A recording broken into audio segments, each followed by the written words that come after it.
राम राम। 18 मई 2025 को एक ऐसा खगोलीय परिवर्तन होने जा रहा है जो मेष राशि वालों के मन, बुद्धि और आत्मा को गहराई से प्रभावित करेगा। केतु एक रहस्यमयी छाया ग्रह जिसका काम है भ्रम को हटाना और आत्मा का पुनर्जन्म कराना। 18 मई 2025 को सिंह राशि में प्रवेश करेगा और आपके पंचम भाव में बैठकर शुरू करेगा एक अंतर्मुखी यात्रा जो आपकी सोच, संतान पक्ष, शिक्षा पक्ष और आत्म जागरूकता को पूरी तरह से बदल सकती है। आइए समझते हैं केतु का सिंह राशि में गोचर मेष राशि वालों पर क्या प्रभाव डालेगा।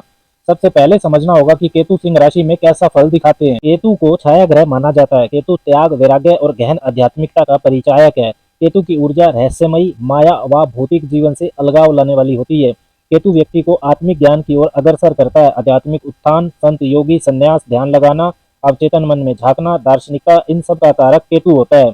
केतु कुंडली के जिस भी भाव में उपस्थित होता है उस भाव से संबंधित कार्यों में आपने पिछले जीवन में काफी अनुभव लिया था, वहां पर अपना काफी समय और मेहनत को खर्च किया था। केतु की उपस्थिति इस बात का संकेत देती है। इसलिए इस जीवन में उस भाव की चीजों से आप असंतुष्टि महसूस कर सकते हैं, उन चीजों की आलोचना कर सकते हैं। सिंह राशि की बात करें तो यह अग्नि तत्व की स्थिर राशि है जिसके स्वामी है सूर्य।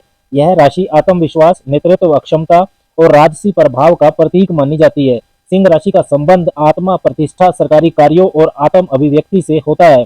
अग्नि तत्व इसे साहस, जोश और जुनून से भरपूर बनाता है, जबकि स्थिर स्वभाव इसे लक्ष्य के प्रति स्थिरता प्रदान करता है। जब केतु सिंह राशि में आता है तो दो शक्तिशाली प्रतीकों का मिलन होता है, आत्मा और मोक्ष का। केतु यहाँ व्यक्ति के अंदर मैं कौन हूँ जैसे प्रश्नों को जागृत करता है। यह स्थिति अहंकार को तोड़ती है और आत्मविश्लेषण की ओर ले जाती है। व्यक्ति को नेतृत्व करने में असमंजस या परेशानी हो सकती है। करियर में दिशा भ्रम, विशेषकर सरकारी कार्यों में संघर्ष बढ़ सकता है।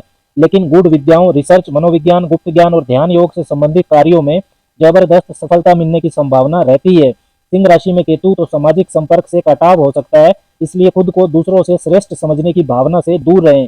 ध्यान रखें कि यह योग आध्यात्मिक रूप से ऊंचा उठा सकता है लेकिन भौतिक जीवन में संघर्ष दे सकता है। अब बात करते हैं केतु के सिंह राशि में गोचर के मेष राशि वालों पर क्या प्रभाव दिखाई देंगे।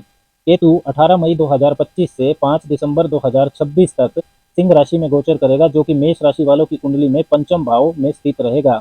पंचम भाव का संबंध होता है विद्या, संतान, प्रेम, बुद्धिमत्ता, निवेश, मन की रचनात्मकता, मंत्र सिद्धि, पूर्व जन्म के कर्म और भविष्य की योजना से।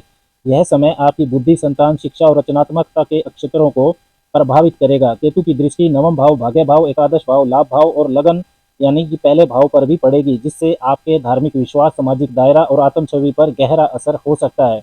मेष वालों के लिए पंचम भाव में केतु के प्रभावों की बात करें तो यह गोचर आपको गहन, चिंतनशील और अंदर से थोड़ा अलग थलग बना सकता है। संतान से जुड़ी चिंता, संतान से दूरी या वैचारिक गलतफहमी होना संभव है। शिक्षा में मन ना लगना या विषय बदलने की प्रवृत्ति बढ़ सकती है। छात्रों के लिए अच्छा ये होगा कि गूढ़ विषयों को जानने की इच्छा होगी, जैसे कि पुरातत्व विज्ञान, भौगोलिक स्थितियां, ज्योतिष, अध्यात्म, तंत्र मंत्र आदि में आपकी रुचि बढ़ेगी।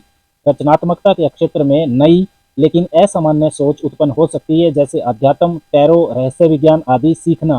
प्रेम संबंधों में भ्रम या अवास्तविक उम्मीदों के कारण परेशानी हो सकती है।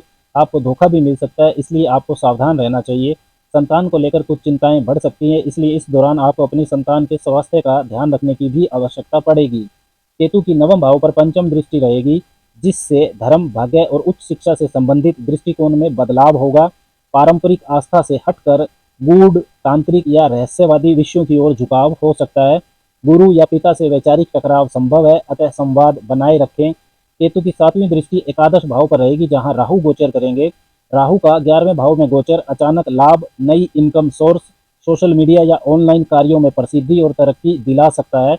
नए लोग जीवन में आएंगे, परंतु सभी पर आंख बंद करके विश्वास न करें, कोई धोखा भी हो सकता है।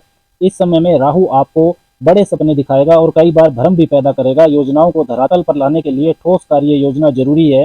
जो लोग राजनीति, समाज सेवा, विदेश संबंधी कार्यों, इंपोर्ट एक्सपोर्ट या नेटवर्किंग में हैं, उन्हें कोई बड़ा अवसर अचानक मिलेगा, लेकिन उसके पीछे धोखा भी हो सकता है।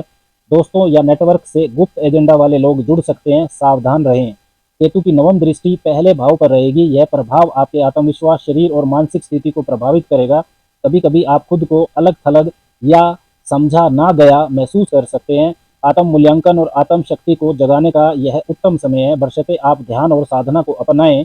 मेष वालों के लिए केतु गोचर की सावधानियों की बात करें तो संतान से संवाद में स्पष्टता रखें, वरना गलतफहमी हो सकती है। प्रेम संबंधों में अधिक कल्पनाओं में ना बहें, यथार्थ पर टिके रहें। निवेश और सट्टा जैसे कार्यों से बचें।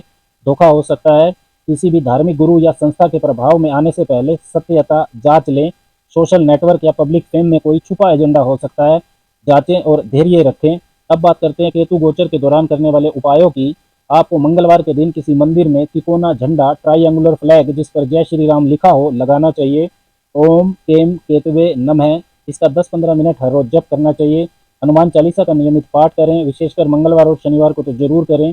कुत्तों को रोटी खिलाएं और सफ़ेद चंदन का हर रोज तिलक लगाना शुभ रहेगा। नियमित ध्यान और प्राणायाम करें, इससे मानसिक स्पष्टता और आत्मबल बढ़ेगा। गूढ़ विद्या या रहस्यवाद के अध्ययन को दिशा दें, यही केतु की ऊर्जा को सही उपयोग देना है। वीडियो के निष्कर्ष की बात करें तो केतु का यह गोचर मेष राशि वालों को बाहरी दुनिया से हटाकर भीतरी आत्मा से जुड़ने का सुनहरा अवसर दे रहा है। यह समय भले ही भ्रम और असमंजस से भरा लगे, लेकिन यही गोचर आपकी असली पहचान और आत्मिक शक्ति को जागृत करने की दिशा में प्रेरित करेगा।